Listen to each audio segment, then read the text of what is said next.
I was 12 years old, and when I turned my first trick, all my dreams and aspirations went down the toilet. Bridget Perrier is a former prostitute. She's been out of the business for 15 years and now works to help other girls free themselves from sexual abuse and exploitation. Even as a woman, like, as a counselor, it's the same stories. It's just different characters. Same stories of sexual abuse, child sexual abuse.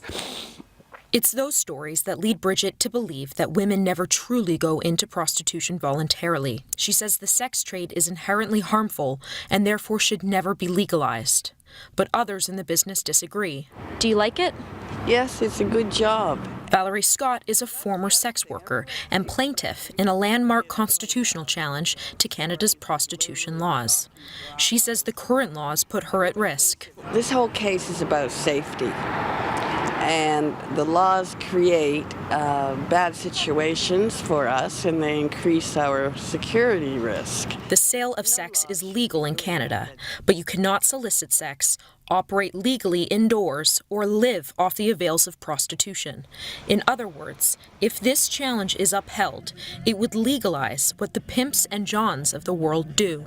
Because clients are afraid of arrest, we have to work in out-of-the-way, dark areas, and that leads sexual predators to take advantage, pretending to be clients. But every decision comes at a price, and in this case, it could mean more people being trafficked. I spoke to one politician who's made her career on protecting victims of sex trafficking. In Germany and Holland, they have decriminalized prostitution, and Germany is now known as one big brothel. There is an increase in human trafficking in countries that have done that. I don't want to see that happen here in Canada. Her fears are backed up by the numbers.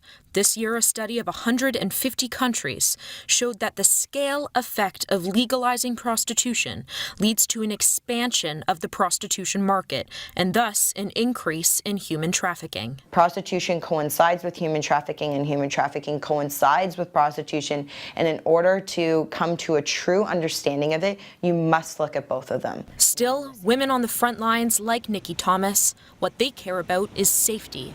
Otherwise, they'll remain in the shadows. I think that any child of mine, if they chose to enter the sex trade, they would have my full support, and most importantly, I would want them to be able to do it in a safe and comfortable atmosphere where they have complete control over their surroundings and complete control over the clients that they see. What?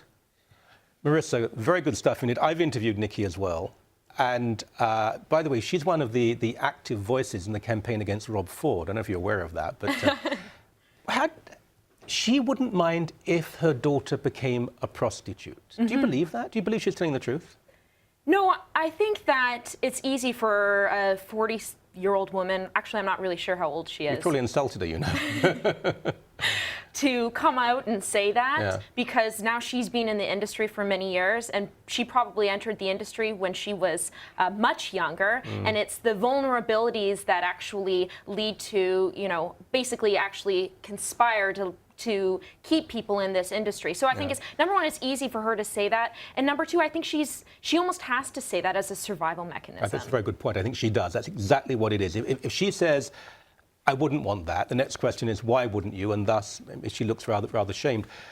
I've been to Amsterdam, I've been to Hamburg, I'm from Europe. I know that those cities, to a degree, those countries, that's where every randy, unfaithful man will go if he wants to pick up a prostitute for the night. There was a time when, from Spain and Italy or Ireland, where men couldn't find this sort of thing in their home countries, they'd go off to Germany or Holland.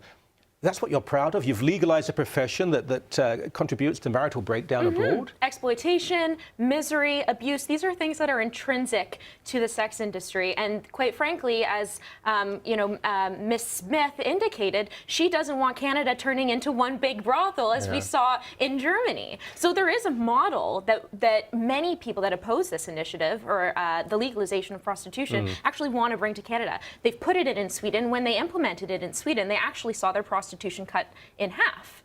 I mean, the argument could be made that, well, you know, maybe this prostitution just went underground. Perhaps it did, but essentially it's called the Nordic model, and it basically recognizes that prostitution is something that the state should actively discourage. It decriminalizes the act of prostitution and criminalizes the purchase of sex. Right.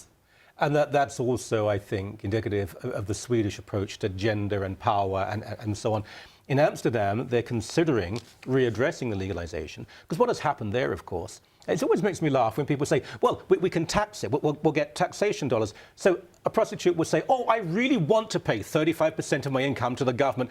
They'll obviously go underground. And in Amsterdam, there are areas beyond the red light district where if you want more perverse forms of sex and you don't want, well, frankly, don't want to use condoms, there are women there who will satisfy you. So if you have a legal system, there will be an alternative illegal system too. Of course there will be. And of course, it runs into questions, where's the red light district going to be in Toronto? Yeah. There was some dispute about putting it on Toronto Island. And of course, the prostitutes didn't, or the sex workers didn't want that because they felt like they would have been ostracized. The people on the Toronto Island didn't want that. The They didn't want a NDP red light types on the island, you mean, they weren't for it suddenly. Yeah. And so, you know, these individuals want it legalized. They say it's going to keep them safe because suddenly, you know, you remove the stigma. And of course, you've got now police protection, so they say, and they're able to hire a bodyguard. But who's going to be their bodyguard? Their pimp's going to be their bodyguard. They are putting themselves in harm's way. You don't remove the stigma. You may legitimize amongst a certain group of people, but the stigma is still there. The practicality, though, in a perfect world, it wouldn't be there, nor would adultery or drug use or dishonesty. We don't live in a perfect world. The law as it stands, I would say it's pretty good. The police can intervene when they want to. Generally, they don't.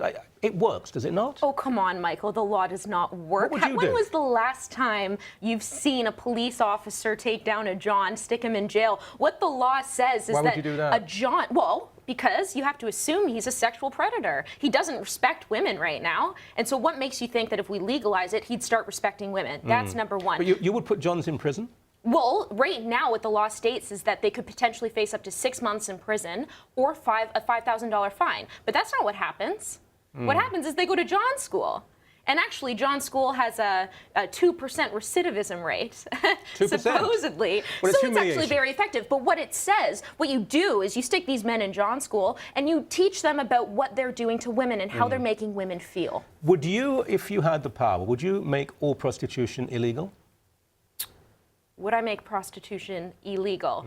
I would never want to criminalize a victim or the act of prostitution because, in a sense, you are hurting the victim that way. They're victims. I look at them as victims, not criminals. Yeah, but I think that's a very fair answer because to criminalize an entire group of people, there has to be more. There has to be education and context, and we have to work on this. And I think gradually.